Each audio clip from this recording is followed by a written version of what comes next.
Okay, so the next one, these are so funny. These are all, well, not all. The majority of them are like the beginning of the year do's and don'ts that I like, because your foundation of your garden is so crucial to what things in the garden worked this year, what things didn't, what would I never try again, and what am I going to give a second shot? So let's get into it. We're going to start right at the beginning. So this year, one regret that I do not have is my seed starting process. Previous years, I've been very hyperactive, I guess you could say, in regards to seed starts. So I would start giant pumpkins and loofahs and really exotic plants that would never grow in my zone, even if I did start them indoors. Really hard things that are hard to transplant, you name it. This year, because my mom was in the hospital, I literally did the basics indoors. Tomatoes, peppers, onions, that is it.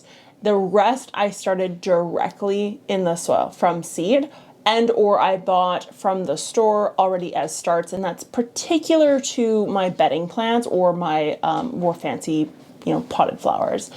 I will say, big time, no regrets. I again will do this year. If I'm low energy, just not feeling 100%, that is the way to go. The reason being is the starts themselves, you can get pretty darn cheap if you look in the right places. Don't go to like the bougiest of bougie greenhouses, but don't go to, Superstore or a grocery store to get them. Go somewhere in the middle. You won't regret it. They tend to do pretty darn good. And then the rest, seed starting from seed in the soil at the right time using a soil temperature thermometer combined with fall planting of seeds. If you haven't watched my videos on bulbs and seeds to plant in the fall, yes, seeds, literally, peas, pumpkins, squash, you name it, carrots, radish, the list goes on, can be planted in the soil. Go check out that video because that was a huge lifesaver. There was a lot of seeds that I had the intuition. God came to me and said, plant your seeds in the fall. Your spring's gonna be anarchy. He didn't actually say that. But in my mind, for some reason, I did that this year, and it was a lifesaver when it came to the crazy that was my spring and early summer. So, big time lifesaver. I will hands down do that again. Now, one thing I will not do for early anything ever again, because it was just way more work than the payoff ever resulted to, and that is planting plants outdoors early, specifically early to the point where I need things like cold frames or low tunnels or the those red tomato water greenhouse things. They work. I'm not gonna lie, they do work. There's no benefit. There's no benefit where I am anyways. The sun is out for such a few hours in the season of the spring that those plants had zero advantage other than the ability to harden off a little bit quicker, I guess you could say. But when it comes to growth, those plants I planted outdoors early were drastically stunted compared to the ones I kept in my greenhouse / indoors. And my theory for this is the sun, the number of hours we get in sun. So I'm north, obviously, I'm in Canada, and I'm more north than most Canadians, but I would see this effect up into like northern US. I could see this happening. I did a 2-week road tour. If you guys noticed, I wasn't answering comments. I sailed off in the sunset with my husband for like 2 weeks. We did Montana, Idaho, Utah, Nevada, Arizona, California, Oregon, and Washington. We literally just did a big loop. You guys' hours of light are pretty low this time of the year as well for a majority of the US. Even California and stuff, I was pretty shocked about how dark it was getting, how early. Now, the lack of light obviously means less photosynthesis. Less photosynthesis means less carbohydrates, chemical processes, etc., less energy, just overall, which results in less biomass, both root and plant, tree, leaf, stem wise. I saw reduced growth in those plants that I put outside early. I was, fighting to keep the heat in there, from hot water bottles to heat sinks to incandescent lighting, because the bulbs themselves release some heat, to ceramic pots with candles under them, you name it, just anarchy. And I had multiple of them. If you guys followed earlier this year on either Instagram, I posted a lot of updates there, or I did some videos here on YouTube. Never again. It was so much work. The plants didn't turn out. The plants that were indoors did well, and the reason for that is because I had light on them, and I had light on them for the 12 hours on, 12 hours off. In some cases, I'd run 18 hours on, the remainder of the 24 off. It's kind of up to you. I like to go for that, 18 when possible, 16, 12 and 12, it works as well. Regardless, those grew much bigger. Meaning when it came to hardening off, getting good results, they already had a leg up on the plants outdoors. Yes, they did go through some transplant shock because larger plants just don't do well with transplanting. But that transplant shock, compared to the stress of cold combined with the lack of light, they beat out those ones that I had outdoors that I hypothesized would do better because they were more exposed to the elements, etc. and so forth. That leads me into my positive for what I did this year, and that was specific to my greenhouse. Now, this would fall under the category of high tunnels or cold frames in which you instituted this, and that is lighting, alternative lighting. So this is the first year I've ever done this. My grandma that passed away here recently, that taught me gardening, got me into gardening when I was 5 years old. This entire channel is thanks to her. My entire degree, my entire life is thanks to this woman. I'm gonna cheer up. Am I gonna even be able, oh my God. Guys, I don't even think I'm gonna be able to get through this. This is like one of the first videos I've done since that grandma had passed away, so forgive me. But regardless, she used to put lights in her greenhouse. And I always thought, oh, she's doing that because maybe her greenhouse isn't positioned the correct way to capture light properly. You just don't think about it that much. But this spring, I had extra grow lights. So I thought to myself, why don't I just throw one of these grow lights into the greenhouse? If it gets wrecked from conditions like humidity, etc. and so forth, whatever, Mars Hydro, pulled through, did fine. With the humidity that is, comes with greenhouses. And I ran that on a timer, and I did the 12 hours on, 12 hours off. So even when the sun was less intense for, certain periods of time, just because it's kind of waking up into the early springtime, I usually put plants outdoors in around April. It gave a huge burst in growth, really great results. So if you have it in the budget to put a grow light in, and I didn't do anything sophisticated, you guys, it was a square Mars Hydro light, put it up in the rafters, didn't angle it in any specific way. I didn't make sure every single rack had a light. I mean, if you want to go all out, you could. This is just one little bit of supplemental lighting. Made a big difference. And because it's in a greenhouse and you have so much light coming in from the sides, there was no bending or awkward growth. There was no phototropism. There's a word for you. There's none of that. It worked out very, very, very nicely. And so I will run that light again next year. I'm leaving that light in the greenhouse. The reason for that, I shouldn't because these lights are expensive, but experiments. I just want to see. They're resistant to a lot of humidity and stuff. They're meant to be in grow tents. I just want to see if these things can freeze, like how they'll do in a Canadian winter, because the idea of having a larger size greenhouse and trying to like pull all these lights down, not interested. I want to see how it does over the winter. So it is left in there for right now. And we'll see what it looks like here in the spring. Okay, next one is topping of onions. So I did a video. I actually don't know if I posted the video. I vaguely remember filming, editing, and posting it, but maybe I didn't make it public. It might be still private. People who are members on the join button, you likely can see it. Everyone else, I think you're kind of SOL. So I did quite a bit of research on this. This is an old wives' tale. Hold on. This is a story. So it's an old wives' tale that you top an onion to get better bulb formation.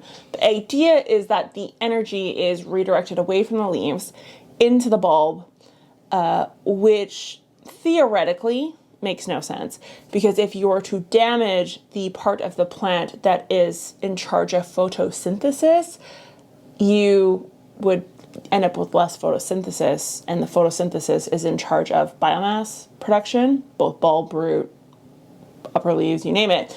So you'd have reduced photosynthesis.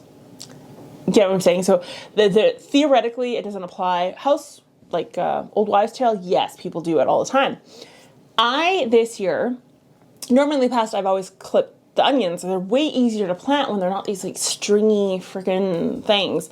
So this year decided not to cut my onions. I just left them kind of straggly. No, I'm not doing that. Science can tell me that it's theoretically incorrect to do. A lot of studies show it's theoretically incorrect to do. And it's an old wives' tale. There's tons published on this because of the fact that it is an old wives' tale. A, clipping the onion is easier to plant. B, the onion itself tends to grow faster. I think it's the lack of stress on so much upper biomass that makes it quicker for it to grow. If you leave particulate on top of that onion, if the onion kind of flops over because the upper biomass is so heavy compared to the lower biomass, if you've ever used starts for onions, you know you kind of rip them apart, you damage a lot of root, everything. So that, I think, is also part of the issue there. So anyways, next year I'm cutting my onions. I didn't do it this year. I had really, really poor onion growth. Now, this year I just had really poor growth altogether. We'll talk about that here in a little bit. But that is one that I thought was so sus, if I let my millennial hear, or is that Gen Z? I don't know. Shine. I'm not doing it. I'm going to cut them. They're easier to plant. They are, I find that they're less stressed. There's less tugging and pulling. There's less flopping over. They tend to bounce back quicker when they're cut back. And I've never had poor bulb formation until I did this method. Now, these onions, I also did plant out early. So did the poor performance come from the fact that I had them in a low tunnel? Maybe. That is so possible, it's not even funny. So I'm saying I'm not going to do it next year. I might do half cut, half not cut, and then show you guys the results. But as of right now, not a fan of not clipping, despite what the books say. So that was one I'm kind of like, I'm not too sure. Okay, so the next one, these are so funny. These are all, well, not all. The majority of them are like the beginning of the year do's and don'ts that I like, because your foundation of your garden is so crucial to the future of it. It's kind of like that May, June sprint where you're just going crazy trying to get everything going. Then after that, it's just free sailing. You're just watering, weeding, maybe fertilizing. You really don't even have to do that. And you're good, but that first initial amount is so important. And so brings me into my next beginner is solarization. So I did a whole video on this. I know I did, because so many of you were newly introduced to this. So solarization, if you want to know the ins and outs of that, go check it out. It's bad in some ways, it's good in others. But what I will say is it works wonderfully if you have a patch that is particularly weedy. So if you have thistle, grass, anything root, so rhizome spread, root spread, seeds also can be affected by solarization. It works. It works so well. It's not great for microbes. However, if your soil is attached to the earth, which most soil is, unless you're a raised bed on cement or a raised bed on asphalt, which, don't laugh, that is very real. I do volunteer for different organizations, and I do one-on-ones with the organization leaders to help them make better gardens, one of which was in New York. And New York is trying to increase their green space. So one of the community gardens that I spoke to there was building their garden on an old parking lot. So it's all asphalt. So very possible for your soil not to be connected to the earth. If this is the case, I would not solarize. I would not solarize. However, if your soil is connected to the earth, meaning if it's a raised bed on top of grass, if it's a raised bed on top of dirt, soil, whatever you want to classify it as, and it's not solo on its own, try this out. And the reason I say that is because the microbes themselves recolonize that space very, very quickly. And by very quickly, I mean like 48 to 72 hours is like the general consensus. Whether it's pesticides, I know nobody wants to hear that, but it's very real. Whether it's pesticides, whether it's fertilizer, again, I know nobody wants to hear that, but it's the truth. And solarization. So in the case of that, and this goes for, by the way, organic farming. If you're applying salts or something that kills something, these are very unbiased killers when it comes to microbes. You're killing microbes regardless of what you're using, organic or conventional. It really doesn't matter. I'm just going to throw that out there. But if you're new to this channel, I don't care at all what you do. I just want you to garden. That's the truth. I just want you to grow. But solarization works wonders. So you can use poly, so something heavier duty. That gives you the best results. You can use garbage bags. I use clear garbage bags. Works wonderful. You can install this now, right now, and let it snow build up on top of it, do its thing, and then in the spring, let it solarize and do its job. You can do it that way. Or when you notice things are thawing out, go out and install your poly or your plastic, whatever you choose. It cannot be dark, so it can't be black or green or anything like that. It has to be clear. So it has to be poly or it has to be the garbage can. No ifs, ands, or buts about that. You want it as close to the surface of the soil as possible, and then just leave it. The longer you leave it, the better. So the sooner this poly is installed, the better off you will be. If you install it now, you're going to reduce erosion. You're going to reduce, potentially voles, things like that. So give it a shot right now if you still have the ability to. Most of Canada is now covered in snow. Shocking, I know. I came back from California and I was like, palm trees. I'm moving. I'm just joking. I'm not moving. I'm moving. So anyways, you can install it now or you can wait till a little bit later on. It's up to you, but works great. I used it for my new beds. So I just recently made my front yard a garden. No more lawn. Shocking, I know. I do not regret it at all. I thought my neighbors were going to go crazy and be like, absolutely not, I'm reporting you. But nobody did. Actually, lots of compliments, lots of conversation starters. With so many different walks of life, actually came out to talk to me while I was gardening. None knew who I was, so when I had a camera, they were probably thinking this girl's nuts. But regardless, I love it. It works so good, lots of sun, no disruption from trees or buildings, because obviously it's in a front yard. Beautiful. I will never regret that choice. However, I had grass. I did do the Charles Dowding method, the no-dig hybrid of that. So I did do the cardboard on top of the soil, and then or on top of the grass, and then I did soil. I didn't do compost.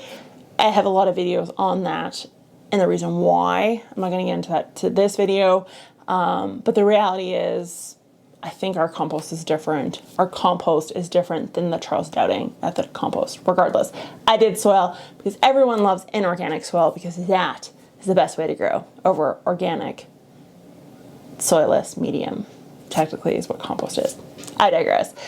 So I had grass, I had thistle, that sow thistle specifically that popped up. So I solarized.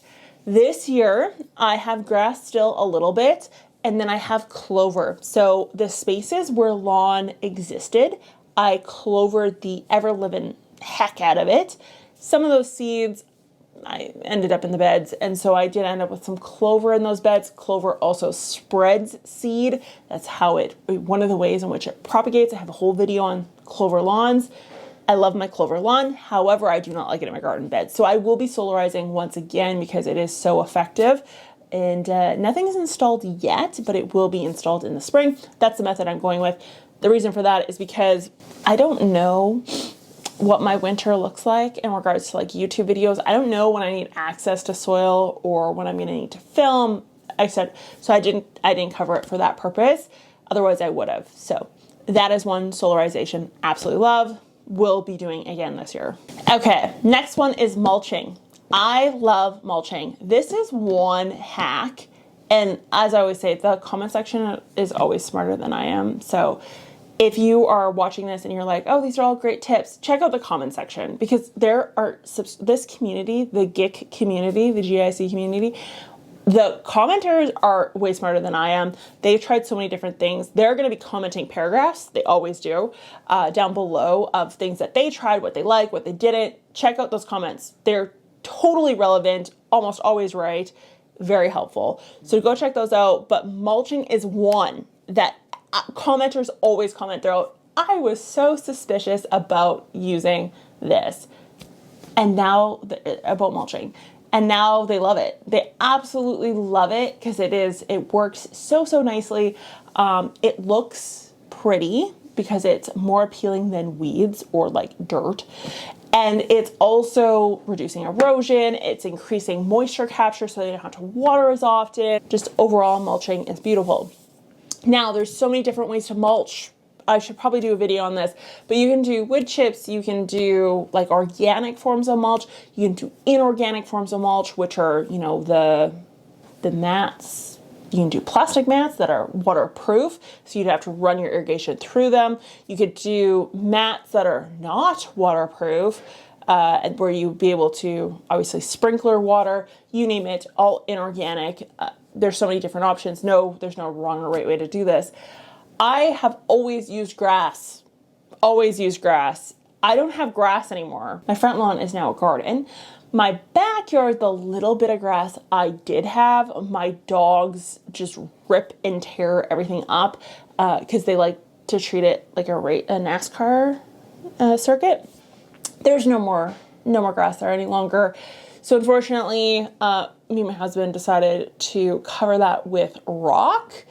I know it is so opposite of what I do, but even if I put a raised bed there, they will dig up the raised bed. I have access to leaves, yes. My concern about using the leaves was that with my leaves comes seeds. So I live in an area that's older, and so there is a ton of very mature trees, from maples to elms, you name it. And they like dropping seeds like it's their job, which I mean, it is their job. And so because of that, I'm always concerned about using leaves because I know the whirlybird seeds and the fuzz and the little disc seeds that tend to just pepper my yard and grow everywhere. Those will be in those leaves. So I always am hesitant about using leaves. Next year, I think I'm going to bite the bullet and use the leaves. Because this year I used straw. So I'm cheap and I am not going to purchase garden straw, I think the brand is. So that is straw that has the heads, whether it's wheat or rye or flax, whatever the case is, removed. So there's no seeds in that mix. It's also been chopped to an extent where it is more mulch-like. I didn't have the time or money to invest. I have way too much garden space to do that. So Jessica Arcopia, they lent me. Jessica, you're not getting it back. Dean, Jessica, you're not getting it back. They gave me some bales of straw, and I put it kind of in the garden. And this isn't Arcopia's fault. This is just what straw is in an unprocessed form. And so it has, you know, the seeds and all that jazz. And I knew that was the case. I didn't realize that wheat was going to take off that. I didn't realize wheat seeds had that much gusto in them. I guess you could say it. Ignorant, I know. So I have a lot of wheat in my garden at the moment. I don't want it there. I mean, I could make bread from it. It is a great cover crop. I don't know. I'm not going to use that. I'm going to try the leaves. I didn't love the straw. Did not love the straw.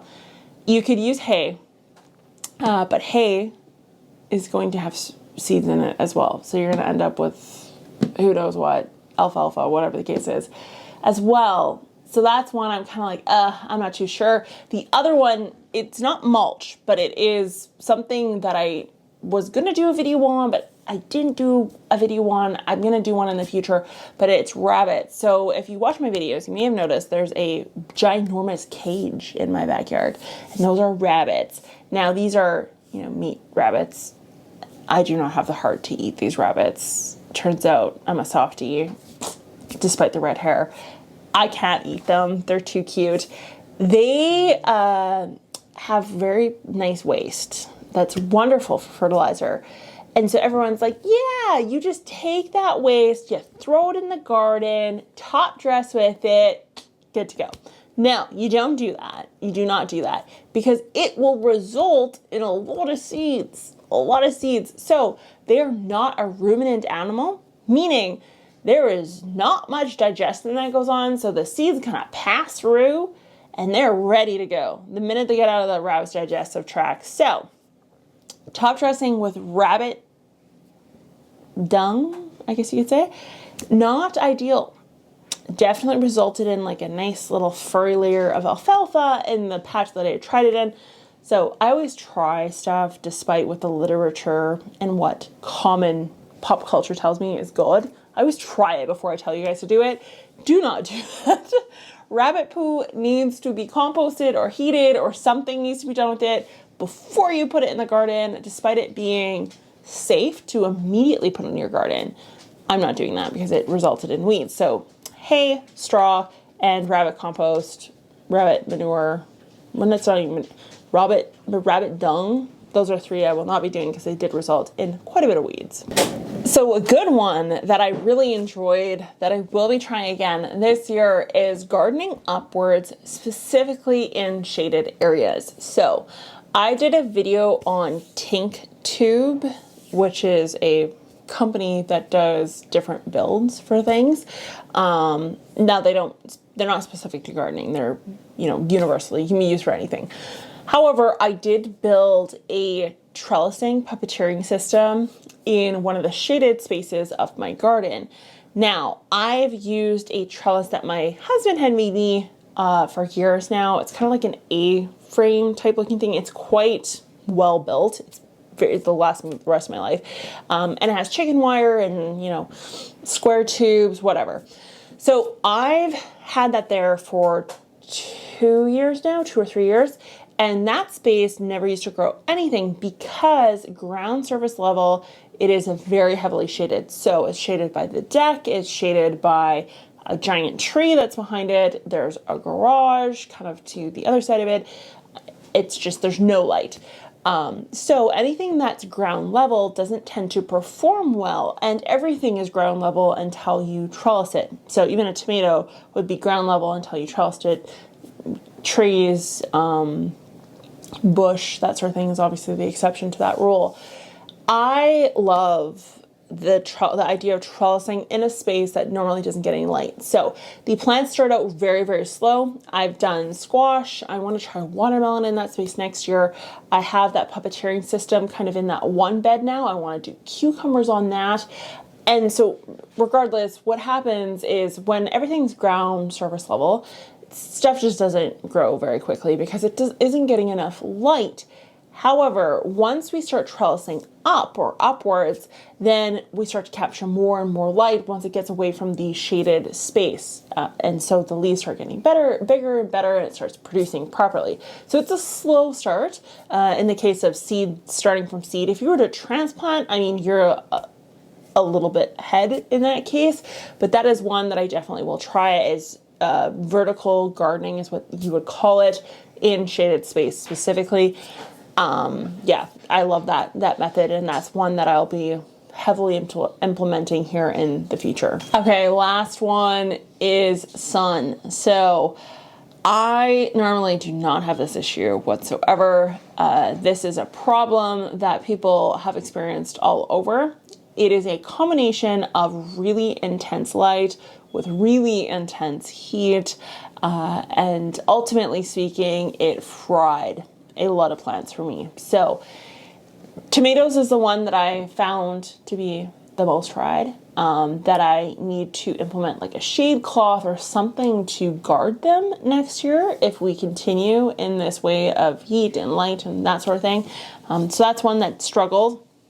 I also have just really weird things like ginger and turmeric are two examples of plants that I grew this year that just did not do well in the positions I put them in, which was full sun. So full sun now, and I think going forward here for, the next little bit until El Nino, whatever phase we're in has passed and gone, is shade cloth or moving the containers in the case of the ginger and the turmeric into a more shaded space is going to be really, really important. Watching for signs of sunburn and heat stress, and then moving the plant accordingly. The only real thing you can do to save a plant that's under either light, sun stress, and or heat stress is to move them and or shade them or cool them down. You can use water and that sort of thing, but it's just not as effective, in particular for long term. So something that's, long term space.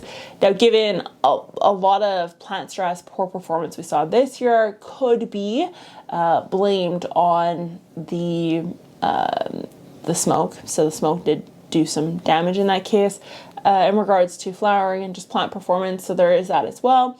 It's maybe just a combination. I've never had such poor results out of the two beds that I'm talking about in particular since this year. The reason why I think it's sun is because the one that is in a slightly more shaded section tended to have more foliage, healthier, fuller looking foliage compared to that of the bed that was in full sun. So that's why I think it's the sun more so than the smoke in this case, but I do think the smoke had a certain effect. So with that being said, that is all I have for you guys on my regrets and my wins in regards to gardens this year.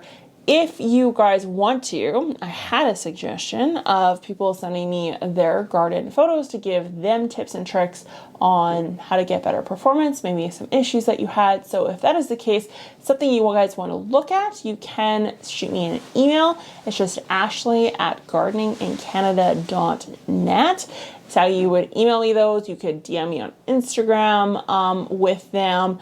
If I don't answer back and say, hey, thanks, it's just because I get hundreds of both of those DMs and emails. So please do send me your photos and the problems that you're having, and we can just do a really relaxed, low-key video, very similar to this, where it's just me, not scripted and edited within an inch of its life. It's just me hanging out with you. So please do that, because that is one request that many of you did have. So I will talk to you guys next time. Bye.